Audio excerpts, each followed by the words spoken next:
the 100th anniversary of the start of the BBC, and it takes you back to when my dad was a puppeteer at the BBC during the 70s, and he got sacked because he dropped a clanger.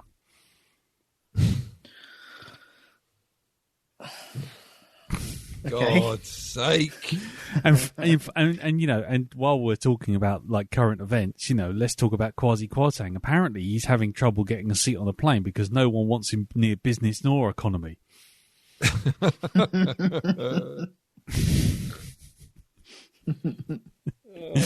God! Don't talk to me about that bastard. No. Actually, I'll tell you what. Let's go back in time. Actually, do you know that most people think the T-Rexes can't clap because they've got short arms? The truth is they can't clap because they're dead. Anyway, hello everyone, and welcome to the Black Dog Podcast, episode 108. I'm Lee. I'm Darren. And I'm Elton. And we are not joined by Jim this week because he is away off somewhere in the fields with Teresa, whose birthday it is, his wife. So happy birthday, Teresa. And Jim will be back next week. But we have a problem, because it is Jim's pick for this week's movie. How we can get around this? Let's find out later in the podcast. Let's see what we can sort out with that. All right, Chris Tarrant. Jeez. Are we talking to? Are we going to have a chat with Derek Akora? Like you did with my one. Yeah, exactly. Is that what we're going to do? Yeah, exactly. Yeah, we'll just put out a few feelers and see what happens. Okay. Anyway, So we will be obviously talking about our week, see how that's gone, and then after that we'll do our review, which is for this week's Indeterminate Week of Horror, which is whose choice was this? Was your choice, Darren? It was mine. Yes, it was. It was the new Candyman. Yes, exactly. Who can take a fish hook, jam it in your eye? Scare your friends with bees and make your family cry. The Candyman. I had that tune all in my head all day yesterday, right? Before I watched the film. Yeah. And I'm like, start playing it. And the fucking tune starts playing at the beginning of the film. Yeah, I know. Powder dry, my friend. Powder dry, yeah. Yes, it will be, but I'm just saying. It's just, it's like... Am I having an episode? Am I now so obsessed with that song that I'm hearing it as I'm playing the film? Exactly. You are. Well, that's why we're going to do next week. We're going to be doing Charlie and the Chocolate Factory. Hey. The Candyman can. Anyway, we'll be getting around to talking about that later, but let's first find out how everyone's week's been. So, Elton. Yo. You are up first, sir. How's it been? Oh, I am, aren't I? It's been quiet. Mm-hmm. I haven't really done much, although I have been trying to keep on top of current events. Here we go. Here we go, ladies and gentlemen. Watching the people on the Dartford Bridge, because I have to use that tomorrow. Ah, yes. Yes. And what's the current state of play with the Dartford Bridge and the people in the hammocks? I think they're down. And the bridge is still closed. Of course it is, because they've got to make sure that there's nothing stuck to it. Something that's going to come off and land on the front of a building or a car or something as it's going over 80 miles an hour. Oh, well, at least that'll give them another excuse to keep the toll charge on for another 80 years on that bridge. You mean the toll? Somebody spilled some pain. You mean the toll charge that was supposed to stop once the toll had paid for it? Exactly, but no, don't mention it. No, keep quiet about that. Back in 1991, when it was made, and that's right. Here we are in 2022, and you're telling me that several million cars going over it every single day at £1.50 a car, and loads of trucks going over at £5 a truck. None of those things are going to pay for this bridge. Of course not. I think over the course of 31 years. I seem to have struck a nerve already. Sorry. I have a problem with this bridge. Oh, I have a problem with this bridge as well, yes. Wasn't it sold to the French or the Germans? I'm not too sure. Well, of course. I mean, if we got any way of fucking ourselves over, why not? Yeah, exactly. Yeah. and then we'll call it a Brexit bonus or something. I don't know. I'll tell you what we do then is we take the money and we buy all our electricity from North Korea, because that's a wise decision. Made by the same bloke that thought, I'll tell you what, let's buy all our gas from Russia. Let's do that. There you go. They that's seem a good trustworthy. Idea, They're fine. yeah, of course. Yeah. What could go wrong? Nothing. Possibly go wrong. Although there are some obscenely large rats under the sea gnawing at the pipes. Oh, apparently so, yeah. In fucking scuba gear. Yeah. Speaking in Russian with blowtorches. With knives in their mouths. Yeah, nice. Anyway.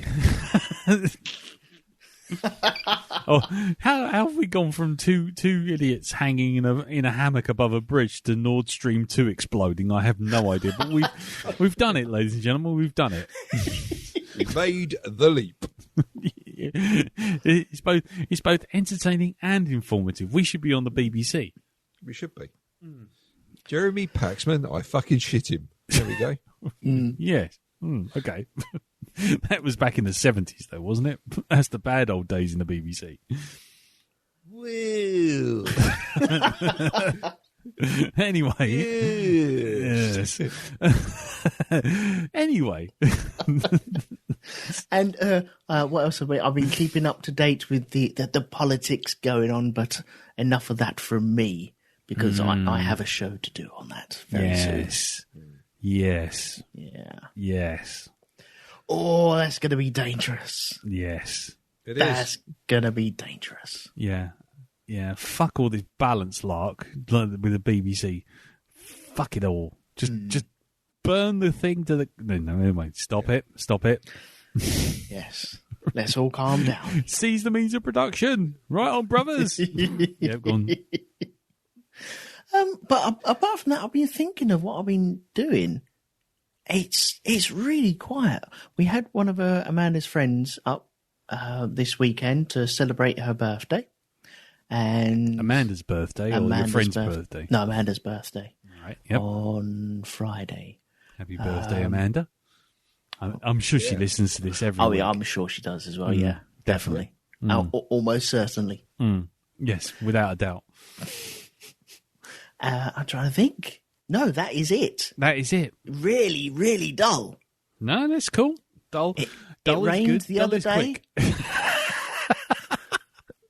The sun came out then, dried up all the rain. Yep. And then Incy Spider. Wow. We're going over to Incy Wincy Spider Watch. And now live on the scene, over to Incy Wincy Spider. Incy, what's it doing over there? Well, it's fucking raining. Ah! The fucking tubes are full of water. Speaking of politics, by the way, how's the lettuce on the Daily Star web feed? Have you been looking at that? No. Oh wow! Okay, I know this is probably stepping over into your episode. No. The Daily Star have a picture of Liz Truss with the words Prime Minister above it, and then they have a lettuce with a Liz Truss haircut and clown music playing, and it's live 24 hours a day, and you could just log in and you can see which one lasts longer, the lettuce or Liz Truss. Right, you've actually made me log on to the Daily Star. Jeez, that's in my history now. Yeah. Oh, I see the lettuce. There it is. There it is. Yeah. So there you go. Which one lasts longer? The lettuce bought fresh on the day. Truss on leaf support as Prime Minister pledges outlast Star's 60p vegetable. Yeah. The rest of the 60p vegetables are on the cabinet. Oi! Hey! Anyway. So there you go. Keep an eye on that. We can go back. Lettuce report. Okay. Lettuce update. Can you keep that streaming? Lettuce update. So okay then. Well, in which case, if that's your week, then we'll move on to you, Dal. How's it been with you, sir? Oh, it's been a bit of a rough week for me this week. Yes. I don't know what I did Okay, I think it's one of these things, like when you're old and you can just breathe in sharply and do your back in. Mm-hmm. Right, I've done something like that to myself because I ended up at the doctor's this week because I got loads of abdominal pain and everything. Something just happened, and Trap wind. around my. Well, I don't know if it was there, but I know that some of the muscles around my navel they fucking hurt. Right, this is it. You could run the hand over, and they were really, really sore. I don't know what I did, but it's like I've pulled muscles or something in my stomach. I've really strained them. Did you actually just sit up? I think I did. I coughed or something, but it's I don't know what the fuck happened there. The doctor's like, well, look, I've examined you. There's nothing to worry about. You're fine. Just rest up a bit. But really weird. I'm only just getting over it now. So this has happened over the weekend. So it's starting to calm down a bit. But this podcast started off as something to distract us distract me from my depression. And now, as we've gone on for 13, 14 years, here we are. And it's the most depressing fucking opening ever. It's not helping. Like, if we ever have a Black Dog shindig, it's going to be... Oh, you've said it now. Yeah, I've mentioned the words, haven't I? Fuck it. Yeah, go on. No, it'll be sort of like, the fucking one of the happy eaters, one of the early bird specials. That's what we'll have it as now. It'll be a Darby and Joan club, and it'll be on a saga holiday. It will. We'll rock up on our little mobility scooters, won't we? We'll be on a bus, on one of those getaway buses that they go down to like Bangor Beach or something. There's like 80 octogenarians all just sitting there going, "Oh, it's a bit windy." Just sit there with a pack of sandwiches, just staring out to sea, waiting for the grim inevitability of the Grim Reaper. The next shindig will be on the central reservation of Eastbourne Main Drive. It's just going to be sitting there, just the slate grey wind, just whipping around. Yeah. The last shindig we had, I remember people asking, "Have you seen my coat?" No, you see my coat? This time it'll be, "Has anyone seen my left slipper?" Has anyone seen my helper? They're supposed to be taking me home. Fucking hell. As the mobility bus turns up, there we go. I'm sorry, you're gonna have to lower the bus for me to get on. Yeah. Just gonna be the sound of that as the bus goes down, so that everyone doesn't have to lift their legs and step up. Fucking hell, fire! I mean, it literally is. I mean, it's like this. The next podcast is going to be taking place in someone's funeral, isn't it? This next shindig is going to be like... It's going to be, isn't it? It's going to be. Fucking shindig 2023, and it's like one of us is dead. Put it on YouTube. It's all content. Well, unfortunately, this week's podcast is not cancelled, but we do have to bring the important information that Darren died. Yeah. Anyway, how was your week? He died when doing DIY. He was going up his stepladder and his stair lift that he has because he can't climb a stepladder these days. Putting up a set of shelves. Jim folded himself in half after a particularly enthusiastic euphemism. Doubled over and killed himself. Yeah, euphemism turned to euthanasiaism. Yeah, exactly. There you are. Yeah. So, well, welcome to the extremely depressing Black Dog podcast. Indeed. Yeah. Where every day is a depressing step towards the Grim Reaper. Anyway, the River Styx. Anyway, anything else, sir? What else have you been doing? Well, I started watching a new series this week. Mm-hmm. The television or the series Emmerdale? Version. No. One foot in the grave? No, very close actually. Interview with the Vampire, the TV series. Oh, okay. Yes. Is that a TV series? I've been seeing people talking about it. I've got no idea what's going on though. Yeah, it is a TV show. It's more of an expanded version of the film. So, sort of like the ones where you've got like the sequence in the film where they're in New Orleans, they extrapolate that quite a bit. Right. So that's where they kind of start the series off there. And actually, yes, I'm enjoying it, but I will say to the makers, look, I know the vampire thing has got sex in it, right? But can we get to the stage where they just start kissing and unbuttoning clothing and then switch to like the afterwards? Because I've got to sit on a train watching this shit, right? Okay. And all of a sudden it's like, people are wondering why I'm hugging my phone. It's just like, I'm like, I've got to the point now where I'm sitting in, when I get on a carriage, I have to make sure I'm sat in a corner with all like, my entire sort of like behind me covered by wall, no glasses on, no sunglasses or normal glasses, and away from any reflective surfaces in general, because, there's stuff going on in this that you really don't want people to see you watching. Struggling with a semi on the train as well. Yeah, I know. It's not pretty. It's not pretty. We've all been there. Tickets, please. What? Get off this train. Indeed. So vampires, they get a bit stiff. Yeah, just a bit. Just a bit. Right. I'm enjoying it. I actually think it's quite good. It's going to be, see how far they stray from the actual original film. I don't know what the protagonist was like in the original novel, whether they were black, white, or what. But it's the one playing the lead now. They've changed it. It's the guy who played Elton. You'll probably know. You watched Game of Thrones Elton? Quite a bit. No. You watched Game of Thrones quite a bit, didn't you? Yeah. You remember the guy who played the head of the Unsullied, the army? Oh, yeah. Eunuchs? Yeah. He plays the lead in that. He plays Louis in this, the guy who gets changed into a vampire by Lestat. And this time they've got, actually, he's like full French speaking.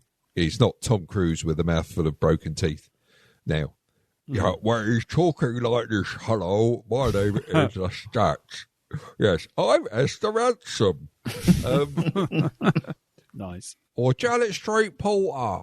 It's not like that at all now. It's very well done. It's quite bloody as well. There is a scene where one vampire punches a person straight through the head, which is quite explosive, shall we say? Right. So yeah, for the moment, it's just Louis and Lestat in it for the first few episodes. But they've got all the other vampires to come into it next, like Armand, and who, of course, links with What We Do in the Shadows as being Guillermo's influence for wanting to become a vampire. Ah, yes, indeed. You see, so the one played by Antonio Banderas. In the original film is the inspiration for the character to become a vampire in that, for Guillermo to want to become a vampire. All right. So there we go. I did not know that. I can't, or at least I don't remember that. Let's put it that way. Yeah, he mentions it. I was going to say he probably does mention it, but I don't remember. Yeah, it's very sort of throwaway thing. It's when he's given a short exposition about his life, and he says, "Yeah, when I saw Antonio Banderas as a vampire, I thought, I can be a vampire." So, there's that. Yeah. But, it's not bad at all. Not bad at all. I like it. What's that on? I can't remember what streaming service that's on now. Mm-hmm. I've got so many fucking things going on at the minute. Okay. We'll just skip lightly over that. We'll skip lightly over that then. Arr. Yeah. Arr. Arr, Jimad. Arr. Arr. Oive. Oopie a bosun, eh? Yeah. Shiver me timbers. There's a bit chalky round the old good winds. Arr. Who would know what's going on there, eh? Arr. Grumble me shagwanker. Arr. Nice. Oh, I'm not quick enough. I was trying to get the Captain Pugwatch theme to play, but anyway, you need the foghorn, do you? Do I? Of course. Of course. You like me lobster, though. Yeah. You like me lobster. Why wouldn't you like me lobster? Say you like me lobster. I won't say I like your lobster. Your lobster sucks balls. Well, I'm off down the wanking shed. If anybody needs me, I'll be flapping one out to a mermaid.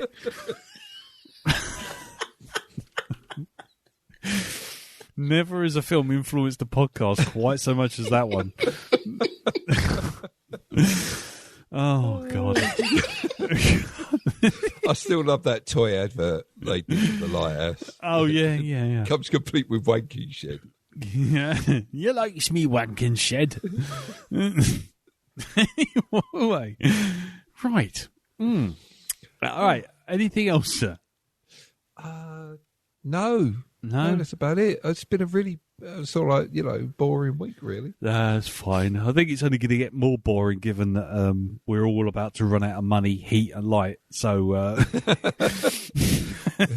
what's the number one chat up line in Britain these days is get your coat, I've got my central heating on. These episodes are going to get really short very soon, aren't they? Well, I was going to say, it's going to remind me of the old version 1 that we did, me and you, Dale, where it was really, really early in the run when we did the thing and we were actually in your shed when it was snowing. Oh, God, yes. We recorded Yes. Trying to bring a little bit of realism. There's me and you pointing a rifle at one another, sitting in the shed and it's snowing outside because your then wife wanted to sit there and watch telly. Yes, so we got kicked out. We got kicked out into the cold snow. Yep. We went into the wanking shed. Went into the wanking shed. You first, Mr. Metcalf. No, after you. Good, I don't like sloppy seconds. That biscuit's not going to moisten itself. Anyway.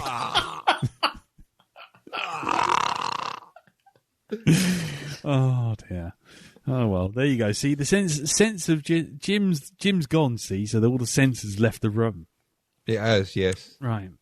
Okay, then. Well, right. Well, my week, I've just this morning I was a very brave soldier and I've had my 4th COVID jab now. Oh, I've had that as well, yes. Mm-hmm. Yeah. So I'm double immune, but also I'm feeling very, very tired. So if I suddenly feel like, if I sound like I'm just kind of struggling through this cast, that's it. Apparently it's going to be one of the side effects sometimes that people can have is they get very, very... Anyway. I've only had 3. Yeah, but the thing is, you see, what you forget is that you're not over 50. No, that's true, yeah. Are they coming after the over 50s now, are they? Yeah, They certainly are. It's like Logan's Run. It's like my gem in my hand is not only blinking now, it literally looks like a rave light during the 90s. It's just like I've got a Sandman after we're going to renew.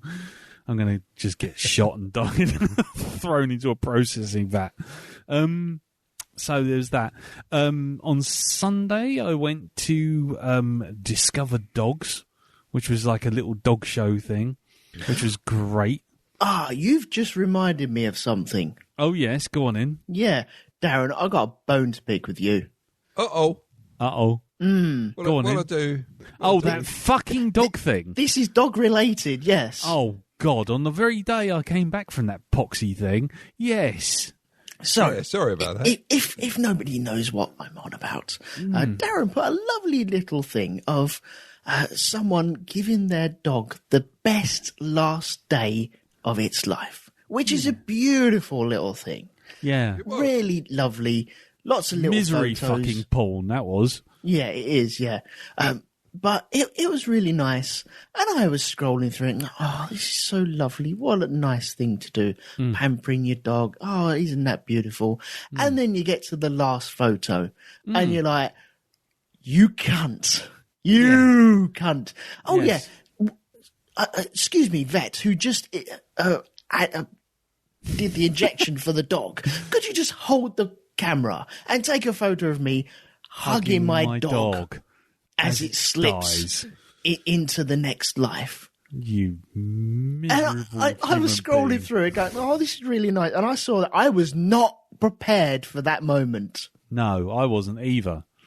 It's funny. There's a lot of people that are never prepared for that moment, which is why they kind of drop their pets off at the vet and go, deal with that, mate. No, they don't.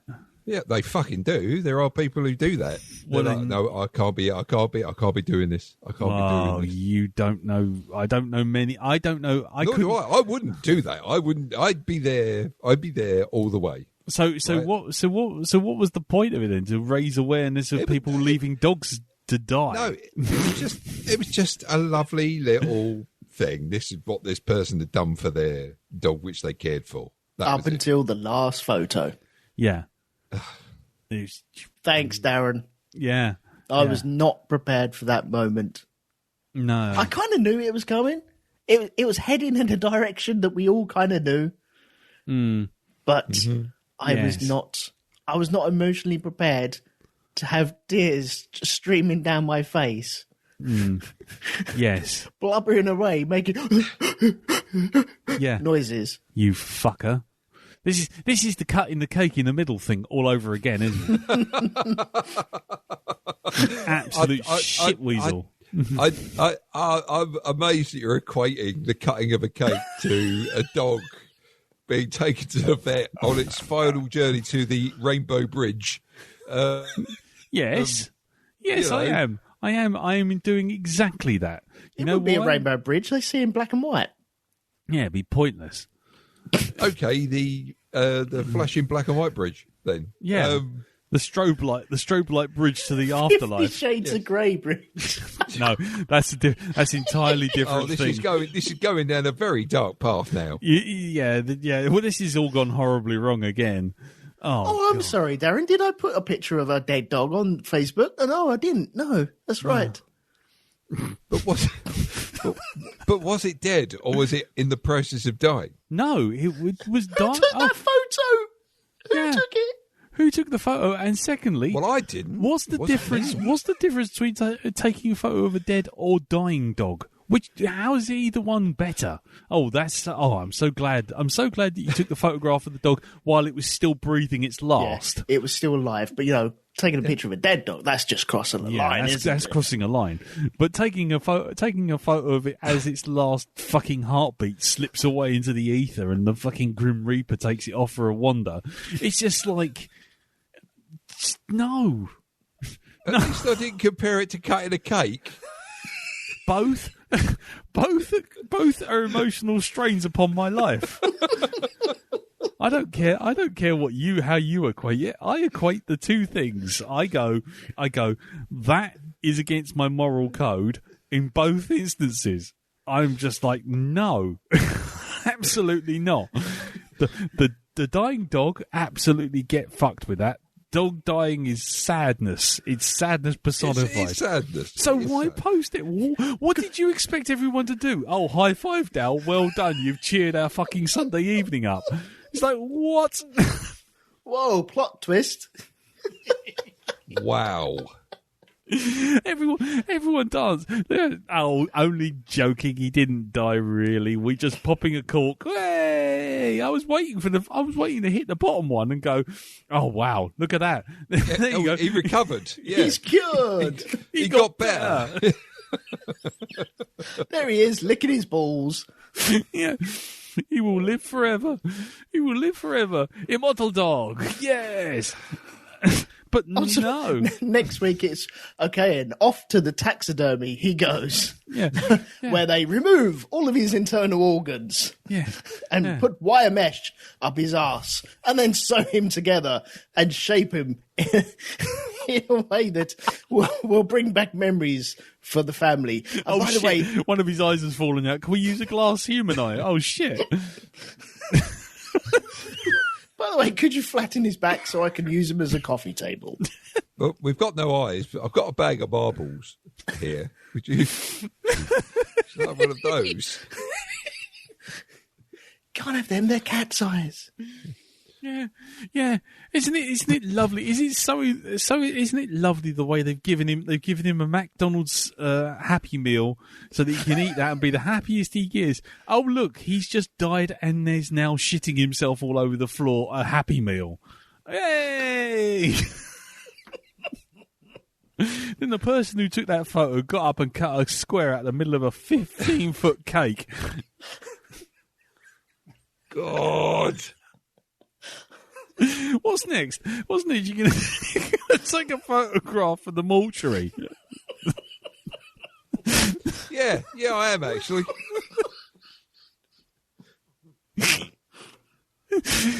Oh, here we are, spreading his ashes. Oh look, this is what Grandad wanted. Yeah, as we throw him in a bin, and just cart him off. Oh look, we took him past all his favourite places in the coffin. I can't see anything. I'm in a wooden box. Well, you know. Oh God. So, Darren, just maybe a little warning. If you trigger warning as we spoilers as we go hunting.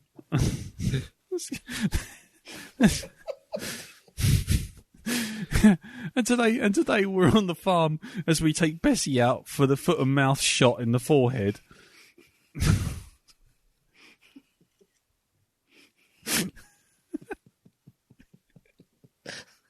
Did Darren just take a photo or something? No, it was me. It was I've ended up on Be Real. Oh no! Oh, what? I've had to be on Be Real because Katie's Be Real. Oh, it's everything that's awful about the internet in one small app. In a nutshell. But basically, the family are all on it, and so with Katie being in university, we are all on it now. So it's a thing. Oh. Don't worry. It's just come up and it's like, oh, take a photo. It's like, okay. So there you go. But anyway, so back to my week. I went to discover dogs, which was just before I discovered Darren's dog post.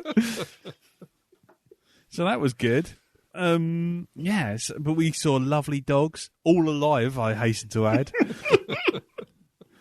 Saw their owners, who were very happy that they were all alive. Your story didn't end up with a dead dog, did it? Well, actually. There was an explosion. No.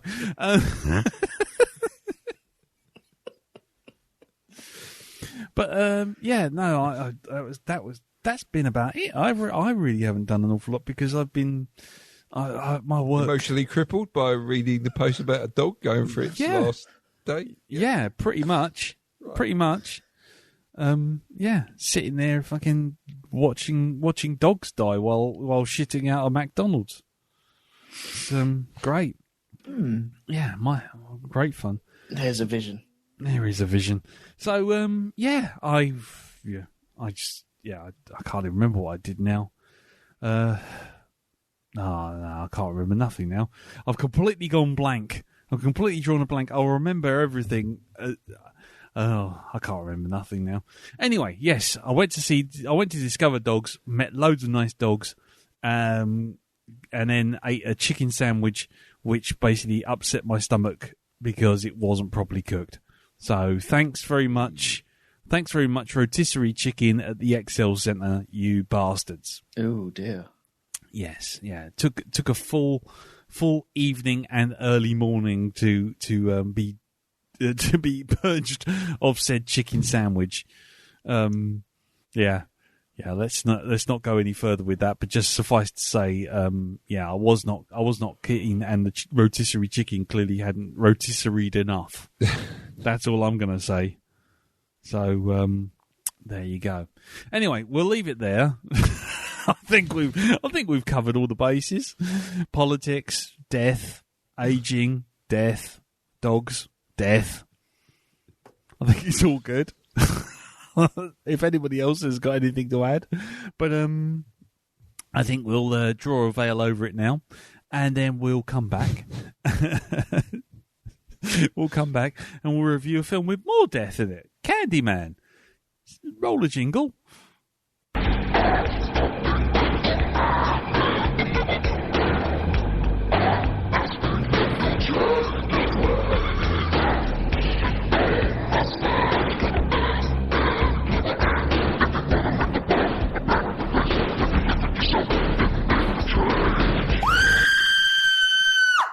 Yeah, there you go. So, Candyman.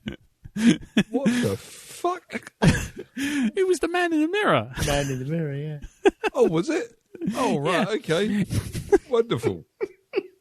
I got to thank Martin Thompson for that because he put it in a hashtag, man in the mirror. On Twitter when he was watching it. And if you want to just get on Twitter and put hashtag Black Dog Homework if you're watching the same film as us, then I can always find out who's watching. It's always good, you know. Little thing there, Black Dog Homework hashtag, just so you know. Anyway, Candyman 2021 film is a supernatural slasher film directed by Nia DaCosta, written by Jordan Peele, Wynne Rosenfeld, and DaCosta herself. The film is a direct sequel to the 1992 film of the same name, and the fourth film in the Candyman film series. Has anyone actually seen the other three films? I've seen the first one. Yeah, I saw the first one. Has anyone seen the sequels, though? I think I've seen the first one. Okay. Or bits of it, at least. Okay, fair enough. Anyway, the film is based on the short story The Forbidden by Clive Barker and stars Yahya Abdul-Mateen II, Teyona Paris, Nathan Stewart Jarrett, and Coleman Domingo, and Vanessa Williams and Virginia Madsen and Tony Todd, all last three who actually appeared in the original film. Plans for this film began in early 2000, with the director of the original, Bernard Rose, wanting to make a prequel about Candyman. And it wasn't until 2018 when Peele signed on as producer did the film go into production with Monkey Paw. Candyman was released theatrically 27th of August 2021. It was one of the few films that was released during the pandemic, when everyone was thinking that cinemas were going to disappear forever. And it was originally supposed to be released in 2020, but lockdown soon saw to that. Yes, it had a budget of $25 million. And how much did it make at the box office, Darren? I would say a jar of Horlicks and some Werther's Originals. Is that for your candy? Yeah, because it's the UK Candyman. Nice. This is it. It's not as good as the American one. Okay, fair enough. And what about you, Elton? I would go with one hacksaw and a spike shoved up that old hole that you just created. Yeah. What about the one in the arm? No? Nice. Anyway, yes, actually it made $77.4 million, which apparently is fine and dandy, but isn't counted as a major success, which I found a bit odd. But anyway, it was 2021 money, so I don't think that's too bad, actually. I don't think that's too bad either. Yeah, reviews have been, well, all over the place, so we won't go into that. Let's go round the table, though, and see what everyone thought to start with before we get chatting about it. So, Elton, what did you think of it? I thought it was all right. I think it really suffers from not letting me know that I really needed to see the original before, though. Okay, that's interesting.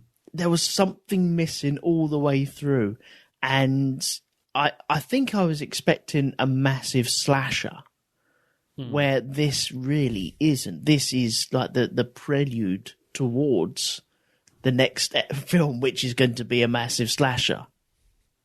A massive slasher, you say? Anyway. Sorry, I missed the first time round. Go. Oh, I'm glad I came along again with it. Yeah. I enjoyed it.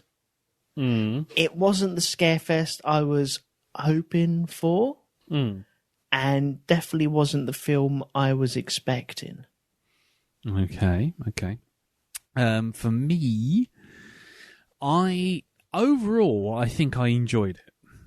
I say I think I enjoyed it because I noticed two things. One, the runtime, which was like 90 minutes on the nose, practically. Yeah. And I thought, hang on, there aren't many films that make 90 minutes on the nose unless there's some severe editing. And the film sort of takes its time in the first 2/3. And then all of a sudden it goes crazy, go bonkers in the last like 15 minutes. And I was just like, nah. Shit's been cut out here. And because I noticed that and because I felt that it was a better movie inside this movie. And so I kind of came away disappointed by it in the end. Which isn't fair. You should review the film for what it is, not what it's not. But overall, I felt like there was obviously a lot more stuff in here which would have filled the film out and made the film feel more cohesive. But as it was, it sort of like started off strong, and then by the end, I was just like, "What? You what? Oh, all right then." Just stuff happens at the end, and it's like, "Oh, right, okay." So I'm kind of quickly connect the dots. Yes, quickly connect the dots, and the characters all but look at the camera and go, "So this is what it was all about." And it's like, okay, but no, I was not scared. I was not feeling tense. I did have a few moments with sort of like looking in mirrors and kind of that sort of stuff, and I thought some of the tense moments were done well, but yeah, there was just too much of it that felt rushed and felt skipped over, and plot threads that were dropped and stuff that was kind of, I don't know. It felt like there should have been more and the film should have been longer. So, what about you, Dal? This is obviously the first time you've watched it as well, so what did you think of it? I thought it was all right. I'm pretty much inclined to agree with you, though. There has to be a lot cut out from this film because there's a lot of stuff that just happens. Suddenly the Candyman can do things, and and then we get the scene that we had finally at the end of the film when, I did think for one point, is this the start of the CMCU, the Candyman Cinematic Universe? And is Nick Fury going to turn up at the end of it and go, "I want to talk to you about the Candyman Initiative"? The film, the movie slashers from the 90s initiative. Yeah. And then you have all those other movies coming up, like, the Incredible Candyman or Iron Candy, or Captain Candy, the first Candy. Anyway. So, it took this one singular spirit and it's now turned them into multiple individuals. That apparently embody this spirit. So they didn't say that before. It's supposed to be him just turning up. Yeah. This is why I think it needs a bit of a warning saying that you need to watch the original. Well, see, hang on. See, the thing is, I know that me and Darren weren't particularly complimentary about the original. Because we saw it back in the 90s. In fact, we probably saw it in 92 when it came out. And I will confess I don't remember a hell of a lot of it. But one of the things I do remember is that there was not an awful lot to know. It kind of builds its mythology as it goes. And the only bit that you did need to know was the bit that they showed you in the Shadow Puppets. With the original Candyman, Donald Tremblay or whatever his name is, falling for the lady and getting her pregnant, and then the baying hordes basically string him up and pull his hand off and all that kind of stuff. So that's the only background you really need to know. So I don't think you need to know too much about it. But the one thing I would say is that in the original, the one thing that was kind of interesting was that the main character was, just so you know, Elton, and to bring other people up to speed, the lady who was on the tape. You know, when there's the main guy is walking around and he's got the headphones on. Yeah. And he's listening to her talking about the mythology. Yes. That's actually the main character from the original film. It is, yes. Virginia Madsen. Yeah, Virginia Madsen, who turns up, is credited for the voice. And she's also the character who, in the Shadow Puppets, takes the baby and tries to walk into the fire. Yeah. She's the one taking the photographs in the Shadow Puppets. Exactly. That's right. So again, that's all the original Candyman pretty much covered. The one thing that the original did, which actually was quite good, was the fact that the more she investigated the Candyman, the more she became linked with the Candyman. And then what happened was she would black out, and there would be bodies everywhere.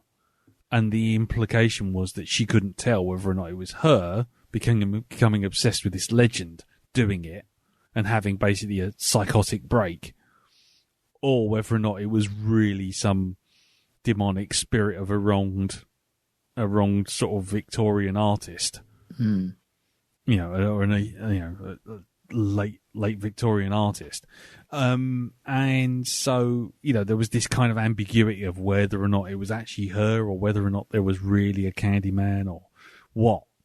Which echoes with Anthony investigating it and getting suckered into it, really. Yeah, exactly. And so but the thing is, from the get-go, there's no doubt. I think that's the problem. There's no ambiguity. It's literally like, no, there really is a killer demon living in the mirror. It's just there. It's right there. You can see it, and you can see it doing all its things, and you can see people being picked up invisibly and thrown about and stuff cut up and all that kind of stuff. But anyway, so let's get on to spoilers. So again, if anybody's not seen this film, standard rules apply. If you're not seeing this film and you don't want it spoiled, don't go any further. You've heard our general thoughts on the film. So, to both of you, how do you think the mythology of the Candyman was handled? I mean, did you understand it? Did it explain itself particularly well? Because again, this is one of those things that they call a requel nowadays. A reboot and a sequel all rolled into one. A bit like Halloween when it got remade. Usually using the same word, the same name as the first film, which is a fucking annoying. But anyway, so how did you feel like that was coming across? Did you get it? What in what he was doing and why he was doing it? Yeah, I think I understood. He was more in this one. I think he was more a guardian angel for the black community in that, because you notice whenever he gets called by the main character, I can't remember the name. Sorry, my Anthony. Yeah, Anthony's partner, when she calls him, looks in the mirror, or when he calls the Candyman forward, he does nothing to them, right? Same at the end of the film when she calls the Candyman, he does nothing to her, but he gets rid of the problem for her, right? So I think that's what he becomes in the end. I don't know if he was like that in the other film. I can't remember if he was. I think he was pretty indiscriminate in the last film. Yeah. Did it make sense to you though? That's kind of the question, because I'm leading to, because there's a couple of moments. I think it did, and I'll tell you for why. I think pretty much whoever becomes part of that being that is the Candyman, I think some of them kind of filters through. And it's their motivations, what they want to see. And as we remember, Anthony was very much against the fact that the area was being gentrified, right? He had a big thing against that, and I think that was what made him do what he did, or what the Candyman did, right? As I say, you never see. Yeah, it was everybody that got killed was white in it. Okay, that was it. It was because there's I don't think there's a single black character that gets killed by the Candyman at all. Yes, there is. That's where I was going with him. You know the kid who calls the police down and gets the guy in the wall beaten up? His sister. His sister does it. Oh, in the bathroom, yeah. Yeah. And she locks the door on him, doesn't she? She locks the door on him and she says, "Oh, you know, you're not good enough for this. You're not old enough for this game." And he throws it when he does the flashback and he does a shit fit, doesn't he? Yeah, but that's then. That's before the guy that becomes the Candyman gets involved and becomes part of the spirit. Right? But so this is what I mean about the motivations. No, this is what I'm getting at. Before that happens, before Anthony becomes part of that, the Candyman is just this vengeful spirit, right? It's every time it's something. It's got something to do with whoever joins. I reckon that's how the spirit's directed to what it does. Mm. And that's what to me that's what that is. It's like when they had the in the school, right? And those girls did it. The one member that survived was the one that was locked in the toilet. Right? Yeah, and also the one that noped the fuck out after the first. She's gone. Yeah, yeah. The Asian girl and the black girl survive. Yeah, but it's like he could have quite easily have gone through that door and got her, but he didn't. But then they didn't. But then she didn't call them up. She didn't call him. But she was still in the same room. It's like when those two, in the art gallery, right? Mm. The guy that got killed along with that girl, he didn't call her up. No, he was looking in the mirror as she did it. They were both summoning him. I mean, this goes back to what I was kind of hinting at. I mean, I don't know about you, Elton, if you feel any differently, but the mythology of it, the understanding of it, is kind of muddled. I wonder if it's clearer in the book. I didn't mind what they did because this story hasn't been told for years and years about the Candyman, and so mentioning it and bringing it back to life, then you slowly, someone said my name, I am here, but only in reflections. He's not manifesting as an actual entity. He's able to drag people across the floor, but he's not there yet, is he? The actual story hasn't really come back to life. I quite like that about it, that you can only see him in reflections and in mirrors, and he can interact with the physical world, but it has that creepy aspect of, is he there? Is he not there? Is there something going on? What is going on? I'm not quite sure. And the more that you get into the lore of it, the more that you add to the rumors about the Candyman, and the more murders and the more people talk about it, and the more it spreads like wildfire. Once it goes into like a school, then people hear about it. Like there was that the girl at the art gallery event, and then she goes back to the school, and then that's how that spreads. I was there, and maybe we should try this, and then all the kids will know it, and then it's building up this physical entity because there's so much talk about it. It's bringing it back to life again. I really like that, because that is just breathing new oxygen into it. It's blowing on the more embers, life, isn't it? Yeah, it's bringing it back, and I quite like the way they did that. Actually, the only time he becomes actually physical, as in,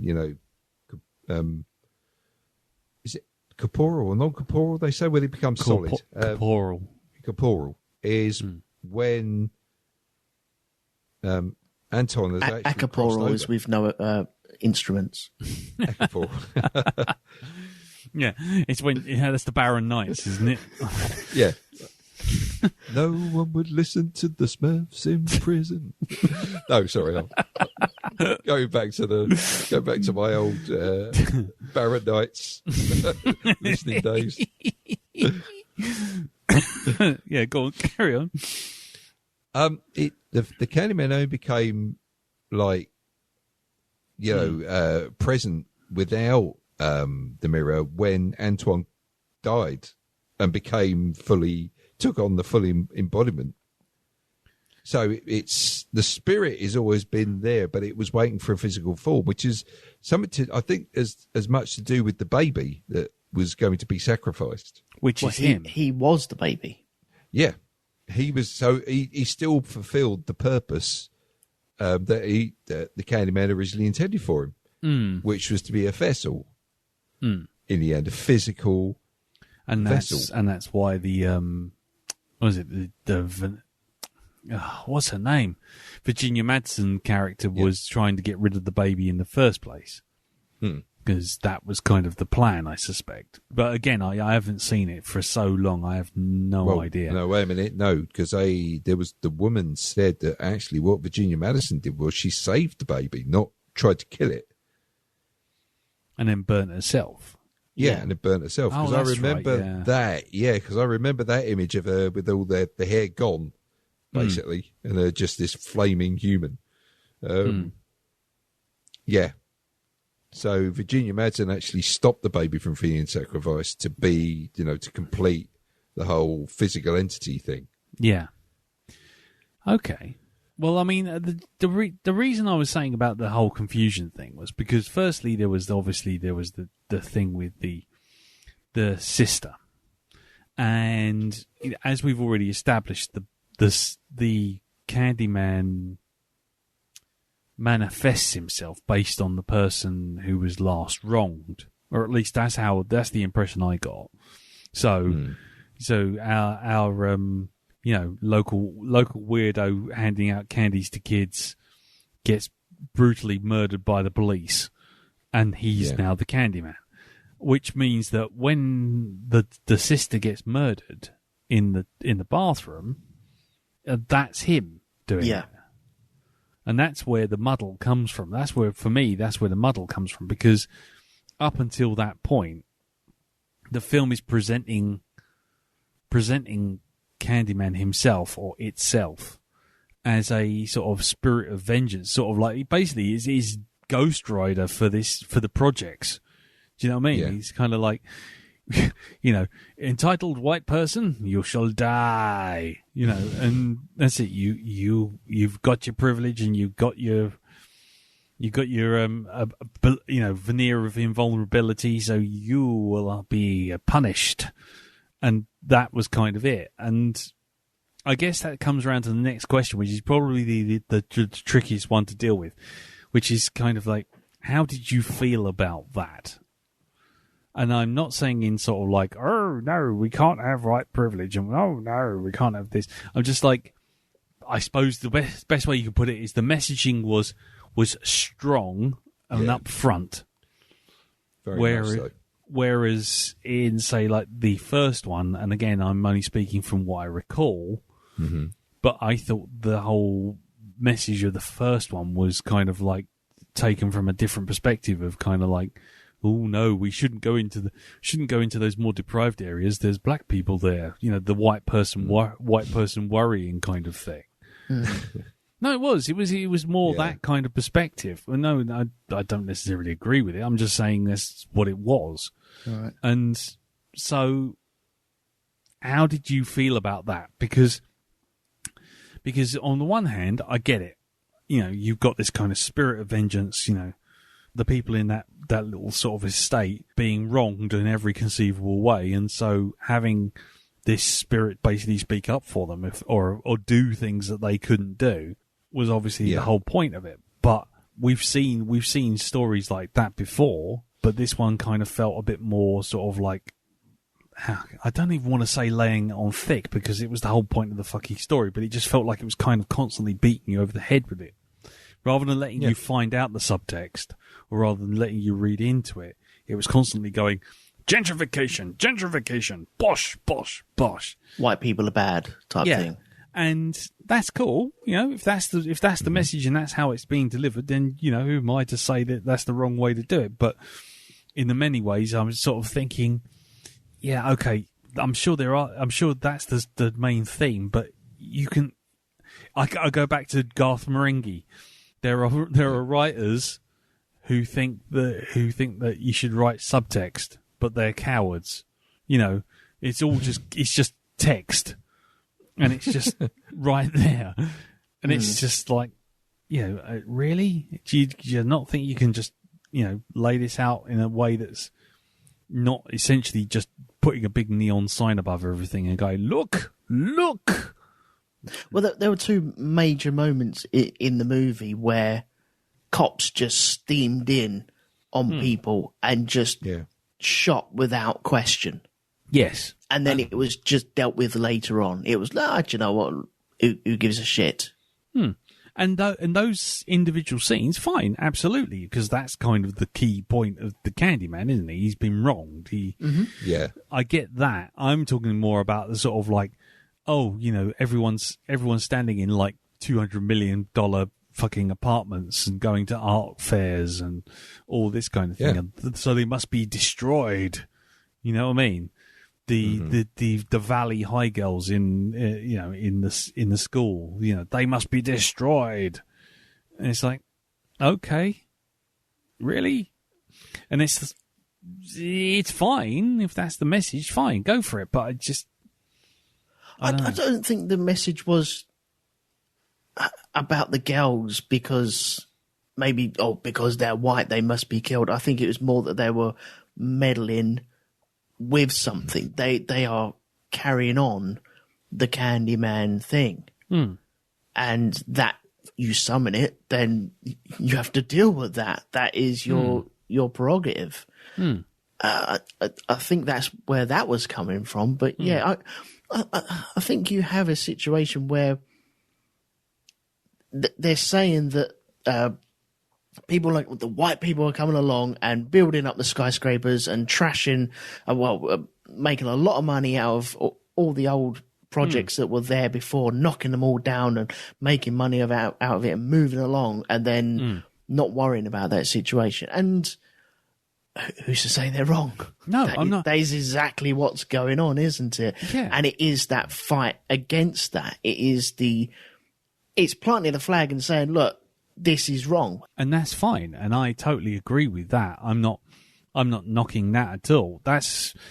It's more kind of like, I think this goes back, probably I'm conflating two things, but to me it feels like if you got that as a theme, then you need to explore that in a way that isn't just literally just putting a post-it note on the lens and going, this is our theme. Mm-hmm. And I think that's down to the short runtime again.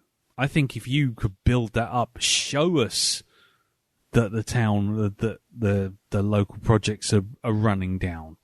Show us that they're being overtaken by evil corporations and privileged white people with huge amounts of money and pretending to be artists. Show us those things. Mm-hmm. Let us divine that from the environment, world build that.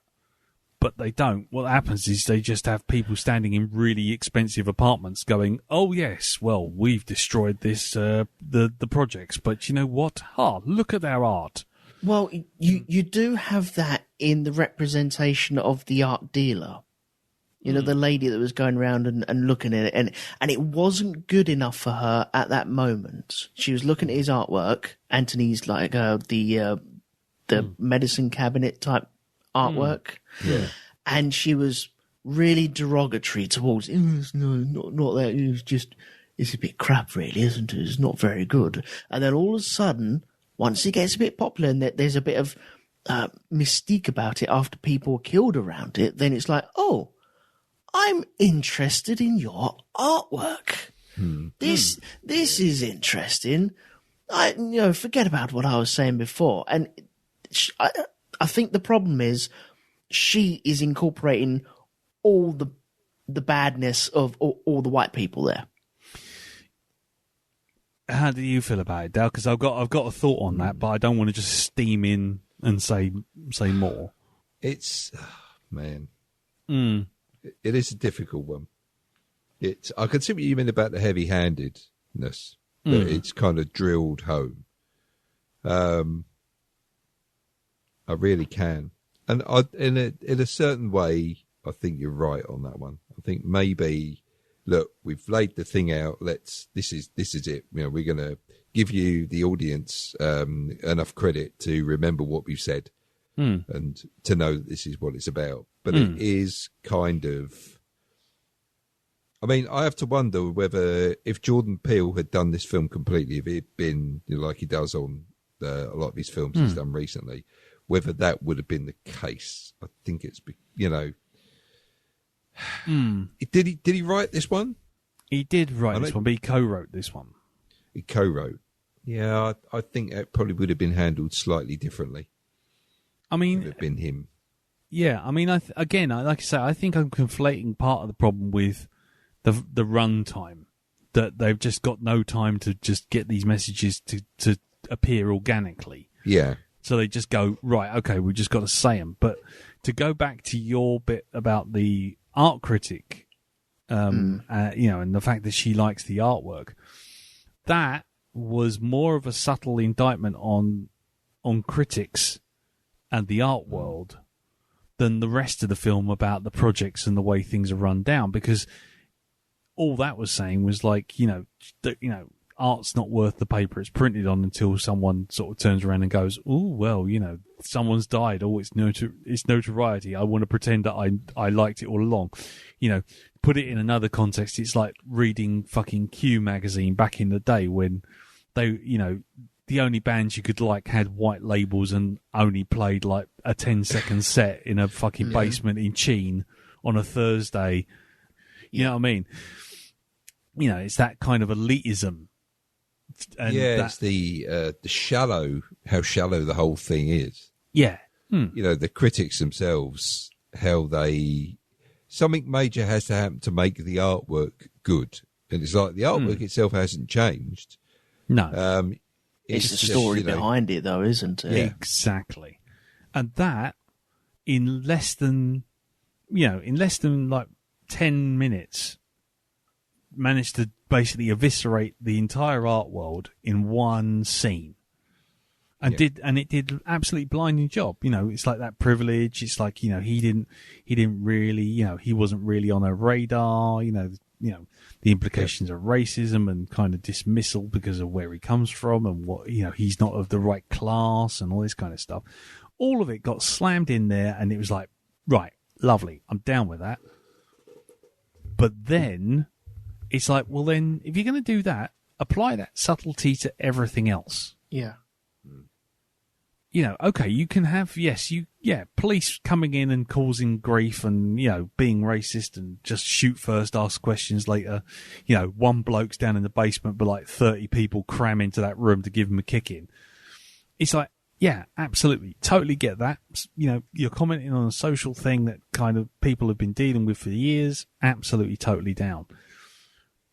The problem for me comes from the fact that all the stuff about gentrification was dealt with in the first 2 minutes of the conversation when, you know, you go into this lovely big room and you see Anthony for the first time and you see, you know, what's it? Anthony's girlfriend, I can't remember her name, my brain's gone dead, but her brother and his boyfriend, they all come in, and it's kind of like this conversation kind of plays out, and you think, okay, I get it, I get the scene. You know, these guys moved up through the class, they've moved away from their sort of like upbringing, they've brought themselves up, and they're setting themselves out, you know, and then you sort of see the art people, and you think, yeah, okay, fine, I get it. And then you get the guy who's in the laundromat, and he kind of lays out that the place is all run down, and the police only come past now because there's money in it. And that's cool, but that's kind of where it should have stopped, if you know what I mean. It's like you've got your main core concepts, and you can thin that out across the entire film. But instead, they basically repeat those same three things over and over and over and over again. And it's like, it's almost like, did you get that up the back? I feel like that bit in Spaceballs, when they explain everything, and then basically Dark Helmet turns to the camera and goes, "Did everybody get that?" Yep. You know, it was kind of getting to that point by about halfway through. It's like, I know, I understand. Gentrification bad, police brutality, you know, racism, systemic classism. I get it. It's all there. Now make something of it. Stop telling me about it. Make a story from it. I think that's the problem sometimes. If you tell it and break it down for people to understand, it kind of waters it down a bit, doesn't it? It softens that hammer blow of it. It's really hard to describe, but if you water it down, then we sit there going, "Oh, well, yeah, it's about this." Yes, okay, fine. They're trying to grind it into us, but if you're not told that, you work it out for yourself. You hear it yourself. You're like, "Ooh, okay, subtle. I like that," and that works really well. Yeah, and maybe that's the other thing. Maybe the whole point is to shock it into you, and that's fine if that's the kind of aim. But I keep coming back to the fact that it's 90 minutes long. Why wasn't it an hour and 3/4? Why wasn't it 2 hours long? This film could have sustained that and still told that story and taken its time. And well, you saying it was 90 minutes long? It felt longer. It felt a lot longer. Yeah, I think because it was. I don't know if it was like 3 acts or if it felt like there was 3 or 4 in there. I don't know, but it just you had your setup, and then you had like the build up to things, and then things went a bit wonky with the paintings and stuff like that, and then it kind of reverted back to, okay, so now we're going to go back to the laundromat and have another info dump and maybe some shadow puppets, just to make sure that everyone's clear where we are. Okay, right, we've taken 1 step back. Let's take 2 steps forwards back towards the end of the actual film now. And it felt a lot longer than what it was actually described as. Not that I was bored or anything, but it felt smeared out, dragged out a little bit. Okay, that's interesting.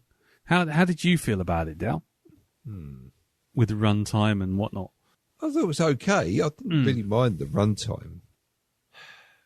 I don't know.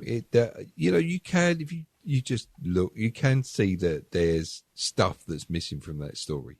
Should have been in there. And they just didn't. They weren't bothered to kind of readjust that. So yeah, I thought it was okay. Runtime and that. Yeah. No problem with it. Don't know what else I can say. Did it feel like 90 minutes, or did it feel longer, or was it in and out and done? Well, I will tell you the truth. Because I was watching it last night. You're going to say you fell asleep again, aren't you? I fell asleep, right? I fell asleep. I had to keep rewinding it a bit. Doesn't learn. Do you know what? I must admit, I fell asleep at exactly the same place twice, right? I nodded off just for a second and I missed something. And I rewound it and I nodded off again at exactly the same point and woke up again at exactly the same point. So, yeah. I did give it a second watch anyway, a proper watching. So, I didn't think it was overly long. No. At all. I thought it was just about right. As in, like, it didn't feel... I wasn't bored watching it and looking at the clock thinking, oh, when's this going to finish? It kind of did its job and moved on. No, I was never bored through it. No. Can I ask about what I think is a mistake? Now, you have the art critic, and Anthony is there in her apartment chatting to her, and he sees the reflection of himself possibly becoming the Candyman in the mirror, which is all great imagery and stuff like that. And then she's murdered as he walks out the door. You see her get lifted up, and it's a great shot where she just He closes the door, he disappears, and then all of a sudden, yoink, yanked up in the air and then thrown across the room. Flops her about like one of those physics ragdoll games, yeah. That's it, yeah. And you see her squeaking across the window, go. Yep. Yep.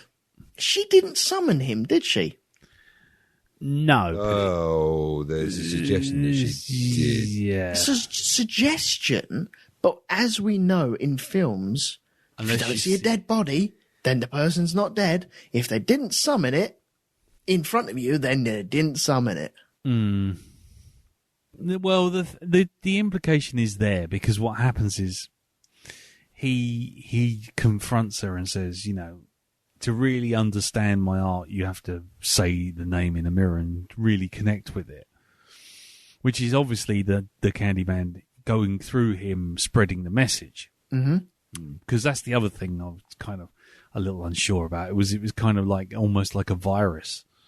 But the one thing I was going to say was, then you see the Candyman appear and start walking towards the mirror and mirroring Anthony's stuff and it movements. And I'm suddenly thinking, oh, right, so she has summoned him. But now Candyman's there to kind of, you know, taunt them both. And the one thing I did, so when you didn't see her coming out of the toilet, you saw her standing in front of the mirror. Yeah. And then the Candyman starts appearing. It's like, yeah, okay, got it. You know, she did. I know, but every other time that we've seen him be brought into the situation, the Candyman has been said 5 times. Every single time. And then they break that rule then. Well, that goes back to the thing I was saying about confusion, because there was a few moments where it was kind of like, I don't know, where it's kind of like, pick a lane. Are you going to do this so that you have to summon him by talking in a mirror and it has to be done 5 times by the person? And is that person going to immediately be killed? Or is it going to be you're summoning an angel of vengeance to protect you, like some kind of version of Ghost Rider / Dark Knight? And then, you know, and then other times it's like she looks in the mirror, she says it 4 times, then the bloody cop says it once, and then fucking Candyman rocks up again. So it's like, pick a lane. Yeah. Pick, you know. And then they have a Bible for this, don't they? And they're not sticking to it. Well, exactly. That's the thing. I kind of got the vibe that they kind of, 1 minute they're fine with it, and then 5 seconds later they're like, well, no, this isn't going to work, so we're going to have to do something else. Yeah, the freestyling jazz. Yeah. This. Like the whole... exactly. Yeah, the jazz flute's coming out. Jazz flute's coming out. Any second now. Any second now. So, yeah, so it was all a bit slightly haphazard, and the idea that, you know, we have a legion of Candymen all working together, yeah, and they can be weaponized. That was the other bit that was kind of, I don't know, kind of weird, because it's like 1 minute it's like he'll happily murder anyone who calls him. Then he won't. Then he will happily murder someone if he feels there's a connection to them. And then he won't. And then there's other times when he will just summon and he'll just possess someone. And it's just like I say, pick a fucking lane, dude. And when did he possess someone? Well, that's what he was doing with Anthony. That was the whole point. From the minute Anthony got stung by that bee, that was it. Game over. Yeah, but I don't think he was possessing him. I think he was chosen as a vessel, as you guys have said. And it was the transformation, but he was never the Candyman up until the point where he was killed in a dramatic fashion by the copper. That's the point where he became the Candyman. Yeah, but the Candyman was going through him. Am I reading that right, Dal? I mean, I thought that was exactly what was going on. The Candyman's working through him because that's what he does. As soon as he... Yeah, it's like a conduit sort of thing. Because as soon as he finds out about it and the bloke tells him about it in the laundrette, he goes, I've connected with this work in a way I've never thought possible. And then all of a sudden he's putting down the artwork for different Candymen through the ages. But Anthony never killed anyone, though, did he? Then there's the question. Because he goes, I've got to go. And then you suddenly see the critic getting white smeared across the window. And yeah, he didn't kill them, but then by implication he's there to cause the summoning, if you know what I mean. Yeah, well, that's going to be an awkward conversation as well. Oh, you went to see an art dealer and now she's dead. Where were you? Yeah. Right. Okay, and we got you on CCTV coming out approximately when she was murdered. But also, I tell you what I did like was, did you notice that when she wiped across the window, she was the same first stroke that he put on the canvas when he started drawing? No, no, okay. Yeah, cool. you know, she leaves the mark across the window. Yeah. That mark across the window is actually the same brush stroke that Anthony does. You know, when you see it at the very beginning? Yes. He does that brush stroke of the artwork. It's exactly the same. That's clever. I like that. Wow. But there's little things like that where you go, oh, right, okay, that's nice. See, there's a few things like that. Like when Anthony was killed at the very end, and you don't see the coppers. You see the shadows of the coppers, like the shadow puppets. Yeah, exactly. Which I thought was really nice. And you barely get to see any coppers' faces. Yeah. And that's the thing. That's why I keep coming back to the fact that I feel like this film has been hamstrung.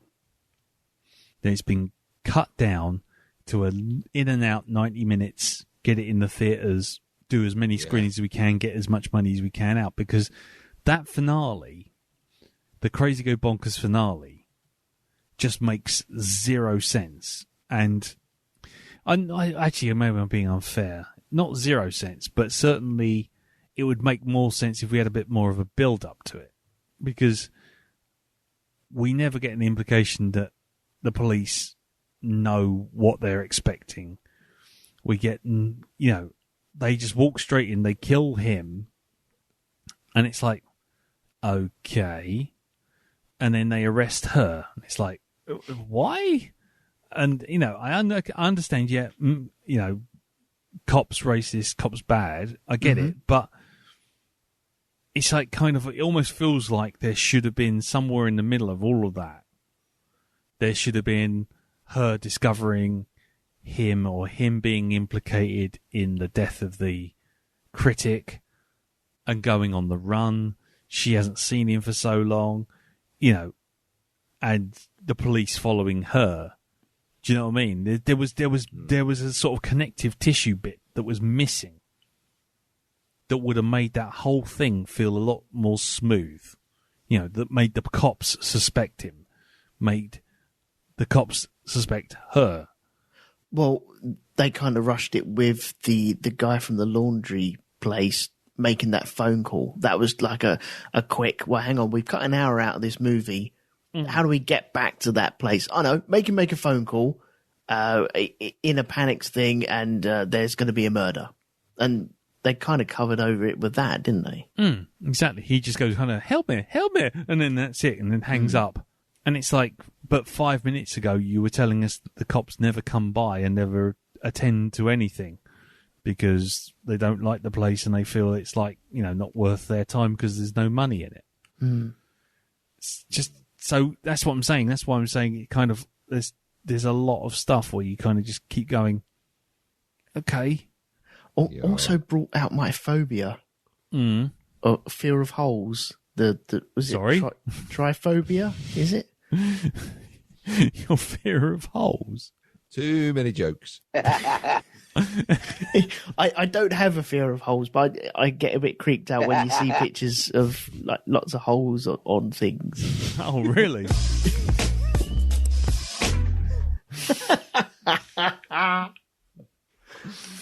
Anyway, any more thing on any more things on holes?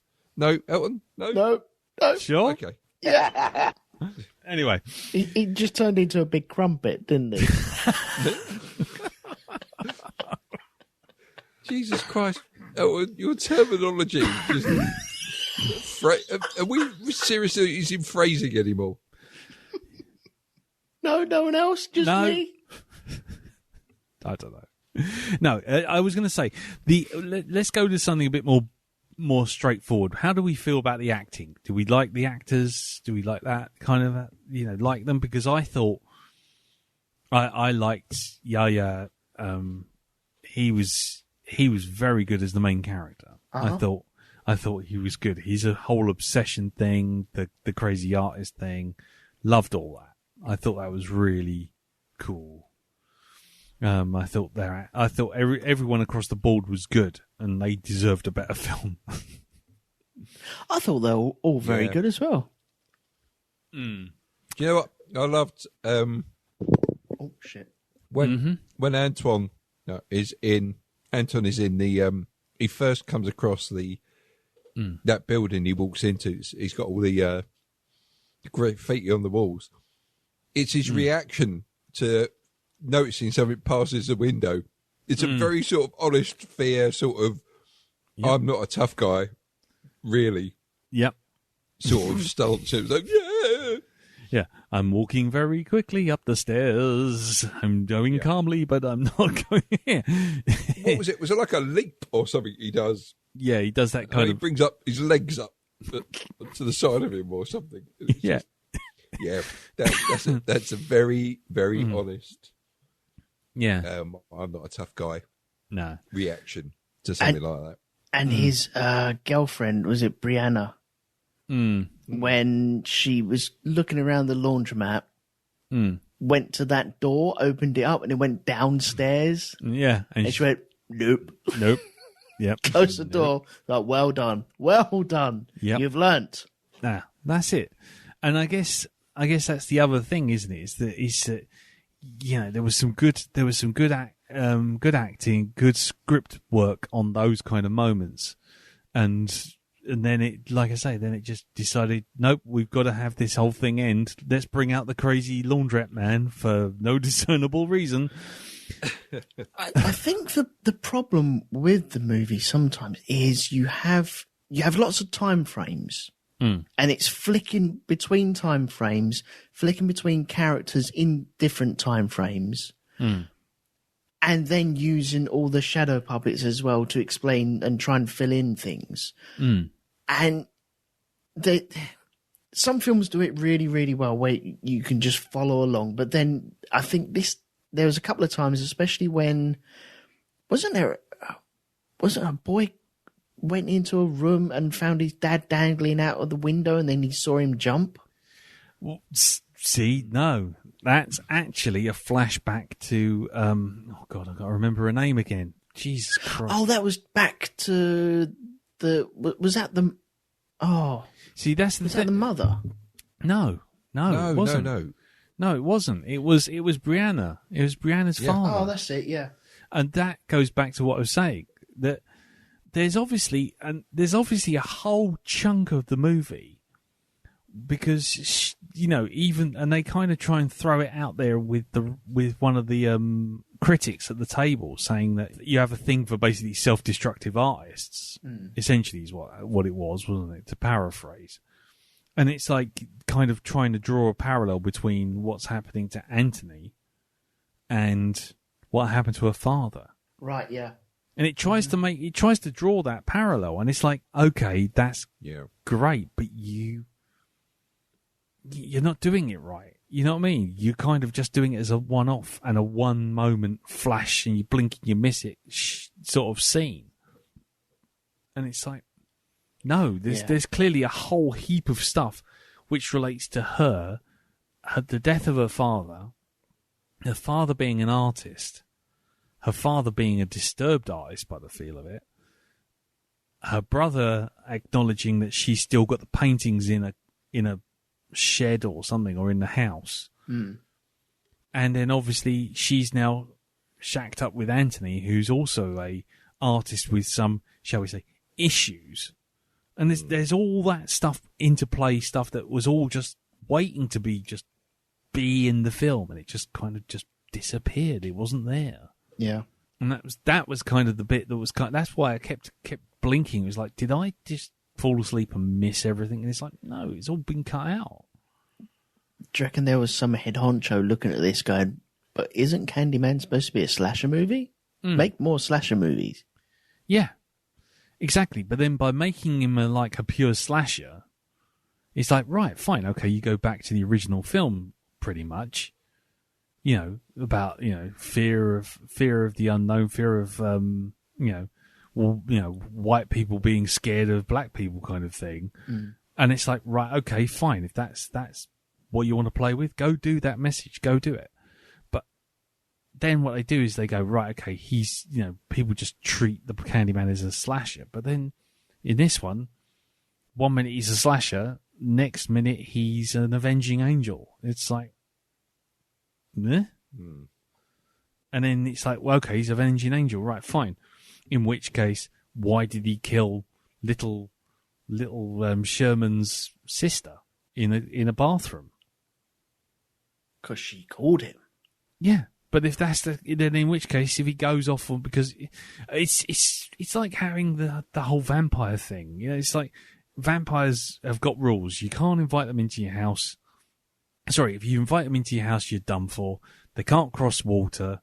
They hate garlic, silver bullets, and steaks. Right? Okay, fine, and sunlight. And then all of a sudden, someone turns around and goes, yeah, except on a Tuesday when light's a little low and the UV's a little low, in which case then they're fine. And sometimes if they eat a lot of spinach, occasionally they get immune to some silver because there's some silver in trace chemicals in some of the spinach. It's just like, what? No. How? What? No. There's rules. You stick to them. That's what makes an effective bad guy. Freddy. Yeah. He can't come out to the real world. He gets you while you're asleep. But that's, but there's rules. There's things, zombies. They bite you, you're doomed. If they don't bite you, you're fine. Mm-hmm. It's just like, if you establish these rules, then stick to them.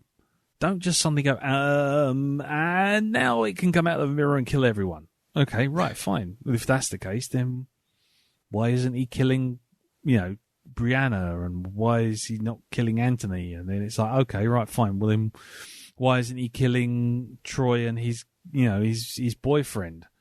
Because they both stand in front of a mirror, say it once, then say it another time, and then another time they say it later on. And it's just like, yeah, are they I can't even say the word. Cumulative.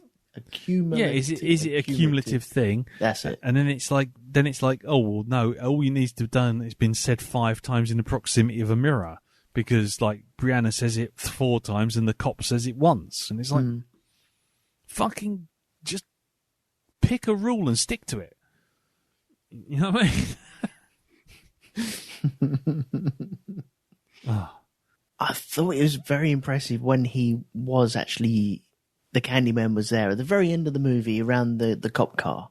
And you got the Candyman with all the bees and everything, and him just picking off all the coppers who didn't say Candyman in the reflection.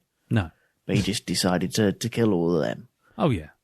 But I thought he was impressive when he was there. And then the face transformed into the old original Candyman, didn't it? Yeah, it turned into Tony Todd, the original actor.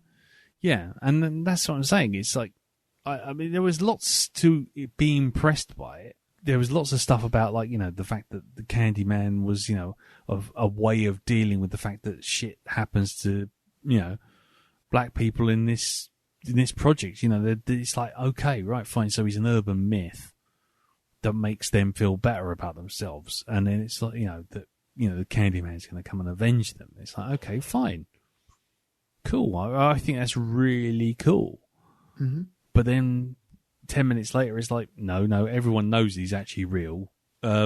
Just don't ask for him. And it's like, why don't you ask for him? Because he'll kill you. Really? Really? Okay. What's all the... They will say, I shed innocent blood. You are far from innocent. But they say you were, and that's all that matters. It's like, oh right, okay, so now he is fucking Ghost Rider. He's like Spirit of Vengeance. He just looks in your heart, and if he finds even one thing wrong with you, that's it, you're doomed. So don't call him at all. Oh, he's like, yeah. So precisely, how did we all watch Hellraiser? That's it. Candyman's coming. And it's like, oh, for fuck's sake. You know what I mean? It's, pick a lane. You know? Do you need a cup of tea and a biscuit after that? Yeah, just a bit. So maybe a packet of sweets. Yes. Yeah, some Werther's Originals. There you go. Yeah, but like I say, I kind of was willing this film to be good all the way through. I think that's it. I kind of want to go back and see the original now. Again. Yeah, I wouldn't mind seeing that. Because I wonder if maybe seeing it, again with a more mature outlook, might well kind of give you a different perspective on it when we weren't sort of like 20-year-old doofuses just after watching Candyman straight after watching Evil Dead 2 at like 4:00 in the afternoon. Yeah, exactly. I probably rolled into from the pub and it was on TV and watched bits of it then. Yeah. That's how I've seen Candyman. Yeah. Never actually sat down and went, henceforth, I should be watching Candyman. Stop with the fucking henceforth. Look, I used it once. Let's not go there. Otherwise I'll get Darren to post up another cheerful post about dogs. Yeah. Actually, that reminds me. By the way, ladies and gentlemen, the offer is still out there that, just £5 donated to children in need will, of course, buy part of a ticket to send Elton to see Woman in Black at the theatre. Just bear that in mind. I'm so glad that didn't catch on. So far, that's because I haven't pushed it really on Twitter. Early doors. We've got until April 2023. So you're all right, mate. Don't worry. Doesn't leave the theatre until April 2023, and there are tickets still available. So there you go. Let's go now. Yes. I'm looking on the IMDb and the reviews of this film, and there's a lot of 1-star reviews, and I think that's completely unfair. And clearly, there are people who have, shall we say, more extreme views on the right. Is all I'm saying. The whole thing about the shall we say the agenda is how they're putting it, and the fact it's political. Well, yes, the original was political. Basically, too woke. Is it? Is it too woke? Oh, is it? Is it? Don't get me started on that. Well, here we go. 1 star. Total woke waste of money. There you go. Oh, there you go. Clinton's Void, whoever the fuck he is. Well done for pulling out that word. Is that a subsidiary of Clinton Cards? Clinton's Void. Yeah. It's like that's the dark place we don't want to go to. Yeah. Yeah. See, the thing is, I'm going to say this, right? Me talking about the agenda isn't talking about the agenda as being a bad thing. It's just it could have been implemented better across a longer film. Yeah. Let me just put that right there in black and white, because if I get roped in with this bunch of arseholes who just say, it's about black people, I don't like that, then you can just fuck off. They can fuck off. Yes. So there you go. And if anybody has any thoughts, anything they want to bring up, by all means, send us in a feedback to feedback@blackdogpodcast.com on the emails, at Black Dog Podcast on Twitter, or go onto the Facebook group, which is facebook.com/groups/The Black Dog Podcast. I have to put the on the front, otherwise you end up going to some drum and bass rave band from fucking Bristol or something. Anyway, right, so now it is time to find out what film we're going to be doing next. Now, next week's film is Jim's film.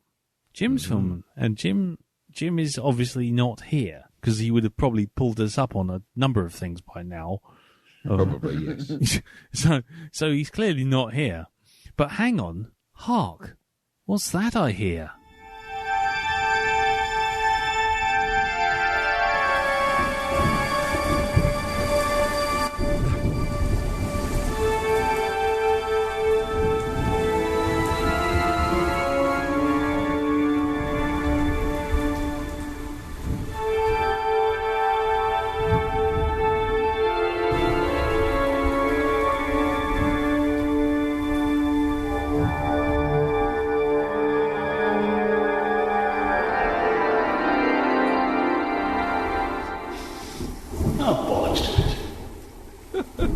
hello. You caught me fiddling with my organ. Anyhow, I'm not here this week, but I've still picked a film for you. It's on Netflix, and I've heard good things about it. And it's called The Block Island Sound. And no, it's not about a skiffle group. Anyhow, see you all next week. Tatty bye.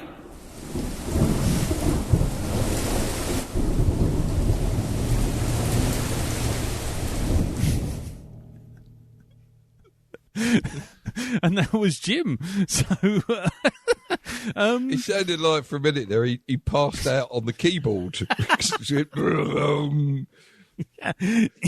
He was doing his best Dr. Fibes. Okay, so I'll be honest with you. That's the first time I've heard it. So thank you very much for that, Jim. Yeah, Jim will be back.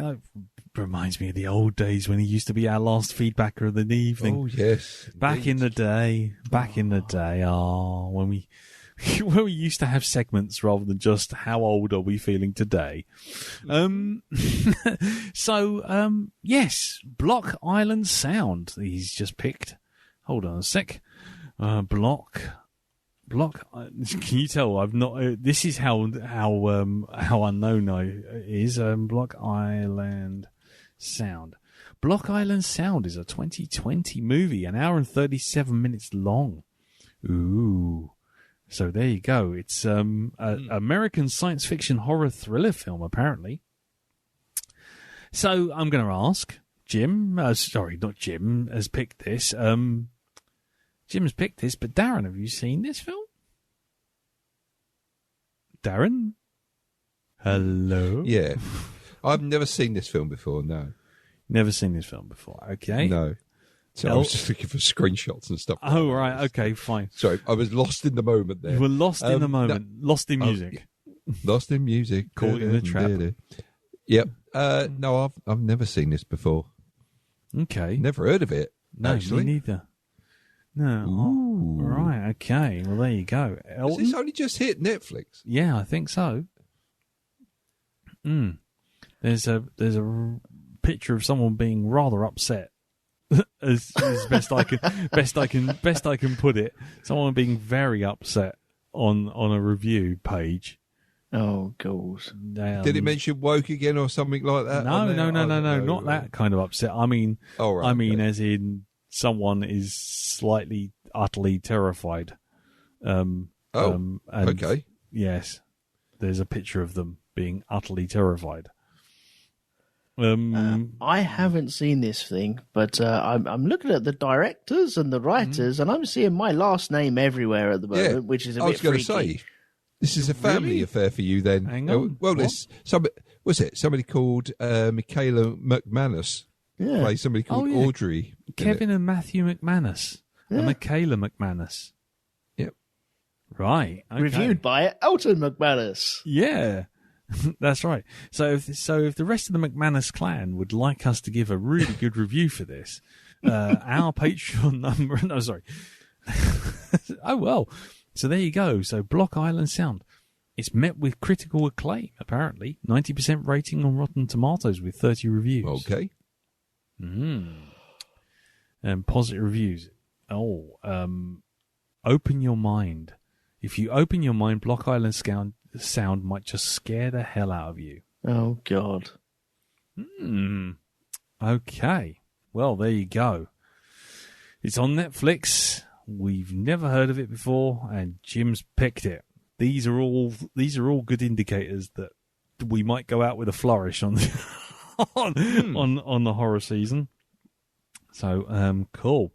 Okay, well, if anyone's got any thoughts of Block Island Sound, send them into the usual addresses. You've got Twitter at Black Dog Podcast, email feedback at Black Dog Podcast, or over on the Facebook group, which is facebook.com/groups/the Black Dog Podcast. Right. I think we'll leave it there. And just go to Pimp's Corner. Now, I'm going to speak on behalf of Jim, that I know he's got on Hypnagoria. He's got another Origins of Halloween. I think we're up to part 11 now or something. That's good. It is good. I was listening to that while sorting out the garage. Amazing. Yeah, great stuff. Really good stuff. So, looking for... Do check that out over at hypnagoria.com. And what about you, Elton? What's going on with you, sir? I have no idea. No idea whatsoever. I released Imposter Syndrome. I think I mentioned that last week. I can't remember. Yeah, Imposter Syndrome. And I'm recording. I should be recording this Thursday. Mm-hmm. Oh, about politics. Yay. That's beautiful. That's great. Great work. Wow. Mm-hmm. You never know. There might be some live as it happens type politics things. Yeah. Speaking of which, can you check in on the lettuce before we move on? No, she's still there. No. All right. Fair enough. Cool. Darren, are you on any podcasts or anything else lately? Yes, I'm going to be recording tomorrow night, actually, with Andy Placides. Oh, yeah. For the Great Derelicts. We've got one other guest as well that's coming on there. And I do believe it is about Mad Max, the apocalypse, that kind of thing. So, it's I'm pretty sure it's Mad Max we're doing for that one, not just the apocalypse in general. Cool. Okie dokie. And I don't think I'm on anything apart from mescaline. And horse tranquilizers. Horse tranquilizers. So, yes. So anyway, I'm sure when I turn up on something, I'll just put it up on the Facebook group or on Twitter. So, keep an eye out. But, right. That's it. So thank you very much for listening. Thank you, Darren. Thank you, Elton. No problem. And we shall see you all next week. Full strength with Jim back in the hot seat. And we will be reviewing Block Island Sound. So until then, take care. Stay safe, and we'll see you all soon. Till then, tatty bye. Bye-bye. Ta-da. There's a voice that keeps on calling me. Down the road, it's where I'll always be. Every stop I make a new friend. Can't stay for long, just turn around and I'm gone again. Maybe tomorrow I'll want to settle down. Until tomorrow, I'll just keep moving on. Get out of the booth, Jack. No, I like it in here.